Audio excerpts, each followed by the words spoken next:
ভূপেন বৰা নাৰাজ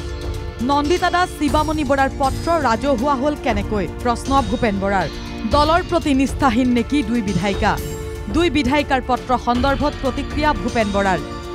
দুখন পত্ৰই আউল লগাইছে প্ৰদেশ কংগ্ৰেছত সভাপতি নিযুক্তিত খেলিমেলি হোৱাৰ অভিযোগ তুলি জিতেন্দ্ৰ সিঙলৈ পত্ৰ কংগ্ৰেছৰ দুই বিধায়িকাৰ ভূপেন বৰাই অভিযোগ সন্দৰ্ভত গুৰুত্ব নিদিয়াৰ অভিযোগ নন্দিতা দাস শিৱামণি বৰাৰ 6টা দিনে দিল্লীত বাহৰ পাতিছে দুই বিধায়িকাই পত্ৰ প্ৰেৰণ কৰাৰ উপৰিও সাক্ষাৎ কৰিছে এআইচিচিৰ সাধাৰণ সম্পাদক জিতেন্দ্ৰ সিঙক পিছে সমস্যাৰ সমাধানহে হোৱা নাই দুইগৰাকী বিধায়িকাৰ অগপ দলৰ সৈতে মিতিৰালি থকাৰ লগতে দল বিৰোধী কাৰ্যকলাপত লিপ্ত থকা এগৰাকী ব্যক্তিক ব্লক সভাপতি নিযুক্তি দিয়াৰ অভিযোগ নন্দিতা দাসৰ একেই অভিযোগ শিৱামণি বৰাৰো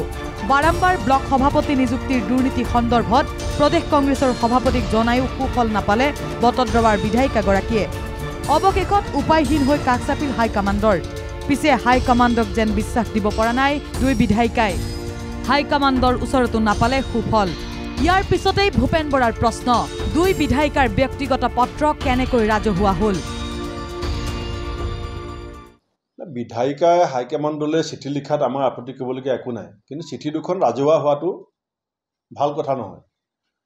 আমাৰ কোনোবা বিধায়কে আমাৰ কেন্দ্ৰীয় নেতৃত্বলৈ কিবা পত্ৰ দিয়াটো স্বাভাৱিক কথা দিব পাৰে